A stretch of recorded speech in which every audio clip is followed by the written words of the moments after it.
तुम्हें इसी वक्त फौज से इस्तीफा देना होगा। I'm sorry दादाजी, ये नहीं हो सकता। ये मेरा हुक्म है। ये नामुमकिन है। आप सिर्फ एक सिक्योरिटी एडवाइजर हैं, सलाह दे सकते हैं। आर्मी से निकालने का ऑर्डर सिर्फ मेरा सीनियर ऑफिसर दे सकता है। दादाजी, it's so good to see you, दादाजी। दादाजी, what a pleasant surprise, दादाजी। कहाँ थे तुम? वो दादाजी, वो कहते हैं ना दादाजी कि कभी कभी बरसों तक कोई हादसे होते ही नहीं, और जब होते हैं तो एक दिन में दो तीन हो जाते हैं। अब देखिए ना दादाजी, कल सुबह मेरे पैर में मोच आई, मोच ठीक हुई तो बाइक खराब हो गई। अब जब मैं बाइक ठीक कराने जा रहा था कि अचानक रास्ते में किसी की चीखने की आवाज आई। मैंने मुड़कर देखा तो एक बहुत बड़ा एक्सीडेंट हुआ था दादाजी। अब मैं पीछे कैसे हटता दादाजी? आपका पोता हूं ना, आर्मी का बंदा। मैंने जान की बाजी लगाई और घुस गया। उस आदमी को जाकर बाहर निकाला, और जैसे निकाला दादाजी, पता है वो कौन निकला? मेरा दोस्त नरेश। अच्छा, आपको तो याद ही है ना दादाजी, नरेश बंसल। हम सारे तो आर्मी स्कूल में पढ़े हैं। हाँ बिल्कुल, अच्छी तरह याद है।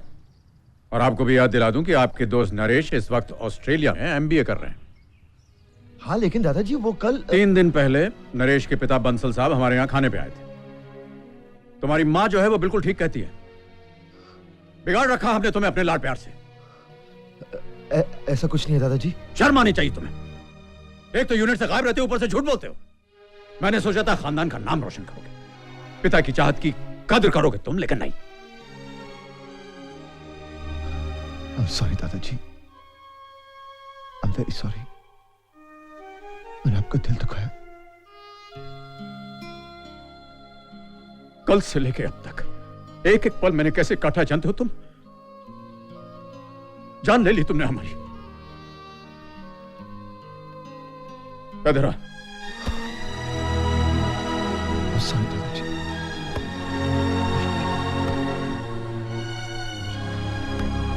लंदन जा रहा था कॉन्फ्रेंस में, सोचा तुमसे मिलता जाऊं, लेकिन तू है कि मिलता ही नहीं। ध्यान रखिए अपना। कहा था ना मैंने, ऐसा चक्कर चलाऊंगा कि कर्नल खुद मुझे जंग पे भेजने के बजाय यहाँ बेस कैंप पे रहने का ऑर्डर देगा। बस अब जल्द से जल्द श्वेता के पास पहुंचना है। इश्क ने गालिब निकम्मा करे। How are you doing, captain? Sir, ये लो, तुम्हारी माँ ने तुम्हारे लिए बेसन के लड्डू और नमक पारे भेजे। May I take a leave, sir? Yeah, sure. Sir, I need your blessing. All the best to you, Captain. Good evening, sir. Evening. दादाजी, आई एम वेरी डिसअपॉइंटेड। वो कर्नल राठौड़ है ना, उन्होंने मुझे जंग पे भेजने के बजाय यहाँ क्वार्टर मास्टर की ड्यूटी दे दी। हाँ मुझे पता चला, पर इसमें परेशान होने की कोई बात नहीं है। मैंने तुम्हारे सीईओ को रिक्वेस्ट किया है कि तुम्हें जंग के लिए आगे भेज दिया जाए। बहुत अच्छा किया दादाजी। अब मैं जंग में पहुंचते ही 10 आपके नाम के, 10 पापा के नाम के। इतना झूठ क्यों बोलते हो तुम? क्यों चालाकियां करते हो तुम? क्या प्रॉब्लम क्या है तुम्हारी? डरते हो जंग से? कायर हो तुम? ऐसी बात नहीं दादाजी, आप अच्छी तरह से जानते हैं, और मां ने भी आपसे कहा था कि मैं फौज में कभी नहीं आना चाहता था। मैं तो अमेरिका जाकर बिजनेस करना चाहता था। कितने दुख की बात है कि हमारे देश के नौजवान, हमारे देश के पढ़े लिखे नौजवान फौज में भर्ती होने की बजाय ज्यादातर पैसे कमाने को अहमियत देते हैं, गैर मुल्कों की तरफ जाते हैं। तो इसमें गलत क्या है दादाजी? मैं भी पैसे कमाना चाहता हूं, तरक्की करना चाहता हूं। क्या इसका मुझे कोई हक नहीं? एक मेरे सेना में ना होने से क्या फर्क पड़ जाएगा? सेना, जानते हो सेना कैसे बनती है? सेना बनती है एक एक सिपाही से। तुम्हारे जैसे सेना नायक अपने स्वार्थ के लिए अगर फौज को छोड़कर भाग जाएंगे तो देश पर आई विपदा के साथ कौन लड़ेगा? सोचो जरा तुम्हारे घर के अंदर अगर लुटेरे घुस आए तो क्या करोगे तुम? बीवी बच्चों को छोड़कर भाग जाओगे? हाथ पे हाथ धरे बैठे रहोगे? पैसे कमाओगे, तरक्की करोगे तो दुश्मन को मुंह तोड़ जवाब कौन देगा? अफसोस, बड़े अफसोस की बात है कि विक्रमजीत सिंह के बेटे होकर के ऐसी विचारधारा तुम्हारे मन में आती। अगला अवार्ड जाता है 10 पैरा बटालियन के कैप्टन कुणाल सिंह को। कैप्टन कुणाल और उनकी कंपनी ने अपनी टिगरी चौकी हासिल करके बड़ी बहादुरी का परिचय दिया। कैप्टन कुणाल ने अपनी जान की बाजी लगाकर घायल होते हुए भी पोस्ट पर कब्जा किया और उस पर तिरंगा लहरा दिया।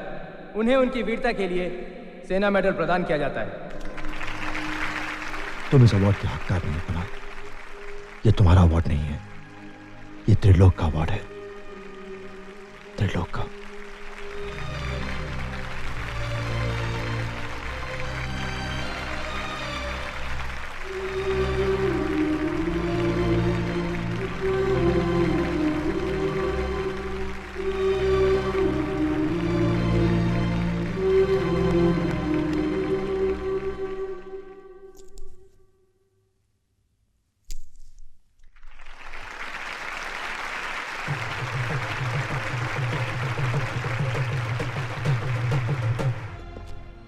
मम्मी मम्मी कितना अच्छा मेडल है, अंकल को क्यों मिला? बेटा, जो वीर बहादुर होते हैं ना, उन्हें ऐसा मेडल मिलता है। तो क्या मेरे पापा बहादुर नहीं थे? उन्होंने दुश्मनों को नहीं मारा था? तुम्हारे पापा बहुत बहादुर थे,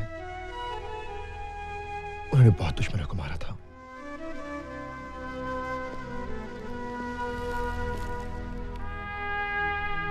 ये मेडल तुम्हारे पापा का ही है, उन्हें मिलना चाहिए था।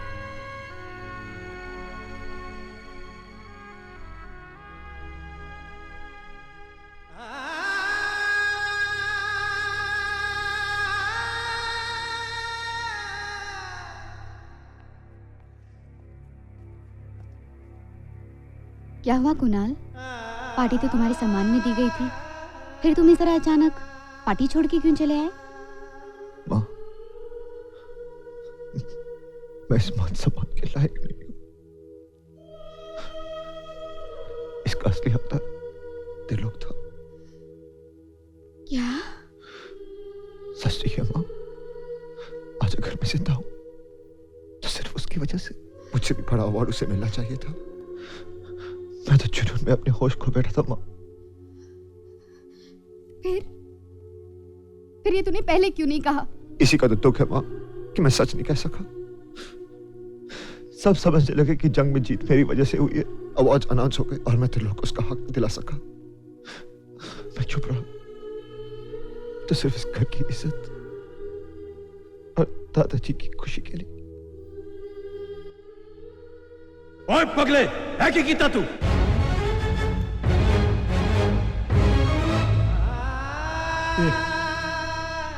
क्या किया तूने?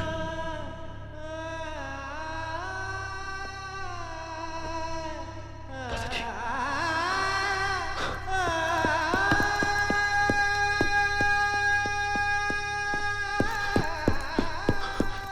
दादाजी, दादाजी, मैंने आपका दिल दुखाया दादाजी। मुझे सजा देने का आपको पूरा हक है। दादाजी, बोलिए ना दादाजी। दादाजी,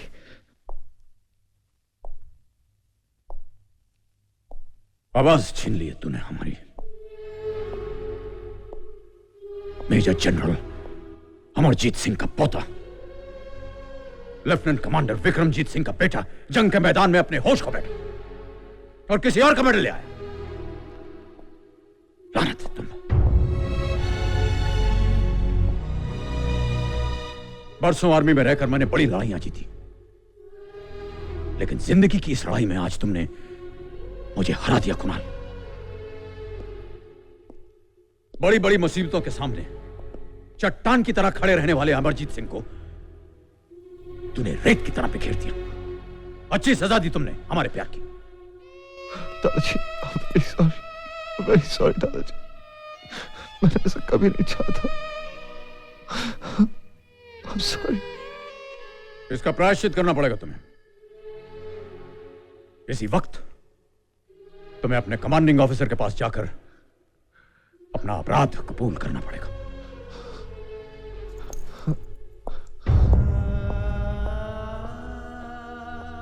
मैं ऐसा नहीं कर सकता।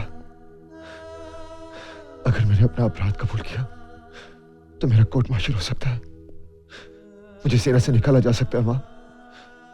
और अब मैं सेना में रहना चाहता हूं, कुछ करना चाहता हूं, मुझे माफ कर देना मां।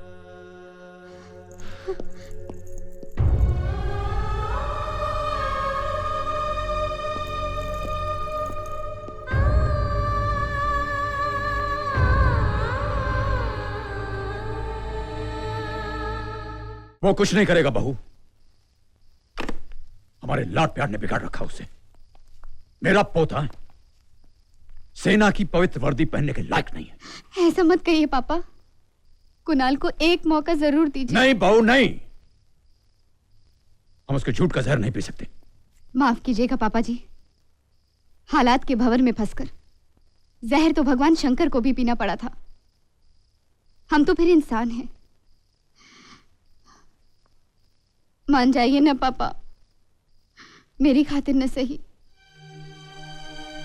उनकी खातिर।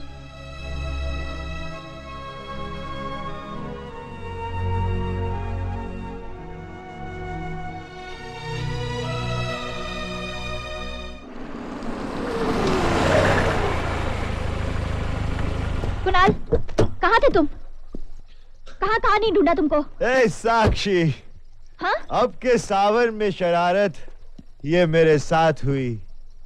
मेरा घर छोड़कर सारे शहर में बरसात हुई। कुणाल, क्या बात है? ए साक्षी, मेरा मिशन नाकामयाब ना हो इसलिए तुमने मुझसे सच नहीं कहा ना। तुम बहुत अच्छी हो साक्षी। कुणाल, दादाजी आए दादाजी? हैं। कब से इंतजार कर रहे हैं? मेरा इंतजार कर रहे हैं? कुणाल, दादाजी। दादाजी?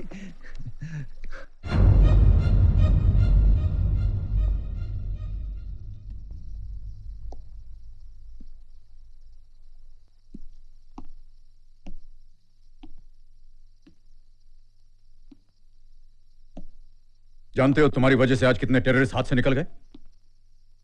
वो कितनों का घर उजाड़ेंगे, कितने मासूमों की जाने लेंगे। ये हमारी परवरिश की कमी है कि हम तुम्हें फौज के लायक नहीं बना सके। बेहतरी इसी में है कि तुम अपना इस्तीफा दे दो। तुम अमेरिका जाना चाहते थे ना? ठीक है, हम तुम्हें वहां भिजवा देंगे। नहीं दादाजी, अब ऐसा नहीं है। आपको नहीं लगता मैं बदल गया? अब मैं वो कुणाल नहीं जो फौज से बचता फिरता था। आज आपका पोता अपने कर्तव्य के लिए देश पे मर मिटने के लिए तैयार है। नहीं, चुप करो कुणाल, बहुत सुन ली हमने तुम्हारी झूठी बातें। तुम्हें इसी वक्त फौज से इस्तीफा देना होगा। I'm sorry दादाजी, ये नहीं हो सकता। ये मेरा हुक्म है। ये नामुमकिन है। आप सिर्फ एक सिक्योरिटी एडवाइजर हैं, सलाह दे सकते हैं। आर्मी से निकालने का ऑर्डर सिर्फ मेरा सीनियर ऑफिसर दे सकता है।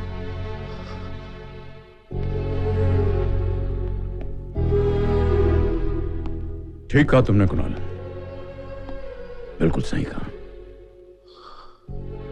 यात्रियों की सुरक्षा मेरी जिम्मेदारी है और उनकी जिंदगी में तुम्हारे जैसे पागल ऑफिसर के भरोसे नहीं छोड़ सकता हूं।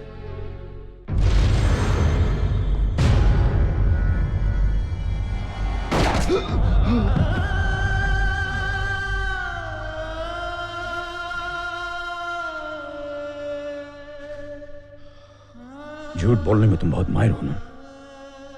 अगर कोई पूछे तो कह देना बंदूक साफ करते हुए गोली चल गई।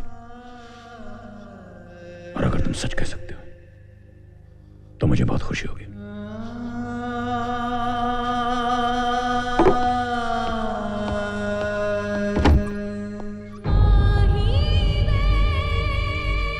कुणाल, ओह माय गॉड, मैं एम्बुलेंस बुलाती हूँ। नहीं नहीं, मुझे कुछ नहीं हुआ, मुझे कुछ नहीं हुआ, मुझे कोई गोली नहीं लगी। कुणाल, तुम्हें गोली लगी है। तुम समझती क्यों नहीं? दादाजी का सवाल है, उनकी इज्जत का सवाल है। मैं उनके नाम पे कोई आंच नहीं आने दूंगा, समझ गई तुम? लेकिन तुम्हारा इलाज करना जरूरी है ना। तो मुझे अपने घर ले जाओ, वो ठीक कर देना। ठीक है, ओके। तुम्हें मुझे समझती दादाजी मुझे क्यों नहीं समझते?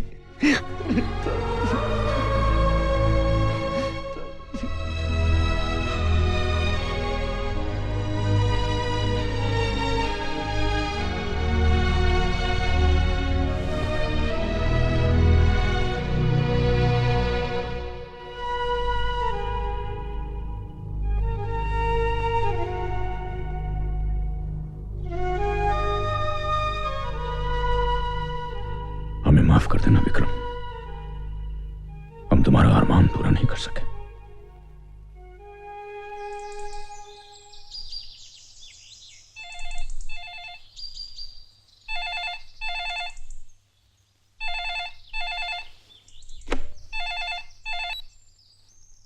Yes. सर, पाकिस्तान अथॉरिटीज के साथ व्हाइट फ्लैग मीटिंग फिक्स हो गई है।